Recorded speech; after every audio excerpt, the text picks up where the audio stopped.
আমার একটা ফুটো থাল আছে আর আছে একটা ভাঙা খাট, সাথে টিনের চাল থেকে টপ টপ করে পানি পড়ে। এটা শুনে যেই মেয়ে আমার বাড়ি খুশি মনে আসতে রাজি, তারেই আমি জানাবো মন থেকে স্বাগত। আসসালামু আলাইকুম। আমার বিয়ের পর আমার বাপ মা হয়ে গেল দেউলিয়া। দেউলিয়া মানে বোঝো তো, মানে ভয়াবহ রকমের আর্থিক অবস্থা খারাপ। হাড়ির বাইরে দাঁড়ায় তো আর হাড়ির তল অনুভব করা যায় না। এমনিতে আমার বাপ ছিল সারা জীবনই ছাপুষা মানুষ। শেষমেশ যখন হিমশিম খেয়ে গেল তখন দিয়ে দিল আমারে বিয়ে। বিয়ে দিতে যায় তো ছোট্ট একটা ব্যবসার পুঁজি যা ছিল তাও শেষ, সারা জীবনে তিল তিল করে জমানো টাকা পয়সা তাও শেষ। তাই কি হয়েছে, মেয়েরে সুখী দেখতে হবে না? সামর্থ্য থাক বা না থাক, দুনিয়ার অর্ধেক না কিনে দিলে মেয়েরে সুখী দেখা যায়? আর বর্তমানে আমাদের সমাজে একদল সুশীল ছেলে পক্ষ আছে, বিয়ের আগে যাদের কোনো দেনা পাওনা থাকে না, অথচ বিয়ের পর বাপের বাড়িতে যদি বউটা কিছু না নিয়ে আসে, কথা শুনে শুনে কান দিয়ে বউটার রক্ত বের করে দেবে। তোকে যদি না নেওয়ারই ইচ্ছা থাকে তাহলে বউর বাড়ির জিনিস তোরা ঘরে উঠতে দিস কি জন্য? বাপের দেয়া এই ফ্রিজটার বয়স প্রায় 19 বছর, বাইন্দে রাখিছি যেন দরজাটা খুলে ঘরের তে না বেরোয় যায়। কোন রকমে আর টাইনে টুনে ছিঁড়ে বুড়েও চালানো যাচ্ছে না। ভিতরে সব ঠিকঠাক থাকলেও এধারে জং ধরে পায়া খসে যাচ্ছে, ওদিকে আবার পাল্লা ঠিক মতন লাগতেছে না।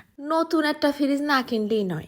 আমার ঘরেও একটা ছেলে আছে, তার বিয়ে পর্যন্ত যদি আল্লাহ আমারে বাঁচায় রাখে, নিয়ত করে রাখিছি মেয়ের বাড়িতে একটা সুতোও নেব না। এটা কোনো লোক দেখানো বলা না, না অন্তর থেকেই না।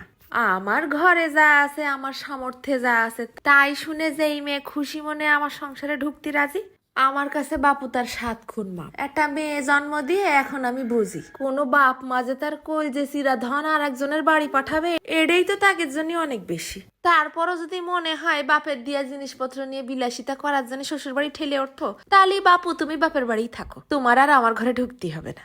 আরে বাবা, আমার জীবন আর কয়দিন, সামনে পরিবার বড় হবে না? একটা ফ্রিজ কিনলে 10-15 বছর তো চলেই যায়। তাই বড় সড়ো দেখেই একটা ফ্রিজ নিতে গেলাম। আর ডাবল ডোরের একটা হাউস তো মনের ভিতরে ছোট্ট করে উকি মারতেছে সেই অনেক দিন ধরেই। গিলাম অনেকগুলো দোকানে, তা ফ্রিজে চেহারা মিলতিছে, তা দাম মিলতিছে না, আবার দাম মিলতিছে তা চেহারা মিলতিছে না। পরে শেষমেশ লাখ কথা খরচ করে এক দোকানের তো একটা ফ্রিজ পছন্দ হলো, সেটাই কিনে ফেললাম। মনের মধ্যে তো কুটকুট করে লাড্ডু ফুটতেছে, কখন বাড়ি নিয়ে যাব সেই চিন্তায়। বিটি মানুষ মনের মতন একটা জিনিস পালি ভাত খাওয়া লাগে না। কিনার 2 ঘন্টার মধ্যে ফ্রিজ বাড়ি এসে হাজির। দেখে তো মনে আছে খুশির ঠেলায় গ্রিলের ফাঁক দিয়ে লাফ দিয়ে নিচে পড়ি। কষ্টে শিষ্টে কোন রকমে উপর পর্যন্ত তুলে শোরুমের লোকজন আবার শিখাই দিল কি করতে হবে কি না করতে হবে। তা আমার ফ্রিজটা কিরাম হয়েছে তা কিন্তু তোমরা কমেন্টে একটু জানাই দিয়ে নে। মাছ তরকারি কিনে নিয়ে এসে ভিতরটা সাজায় তারপর তোমাকে দেখাবানে কিরাম করে রাখিছি। আজকে চলে যাচ্ছি, ধন্যবাদ।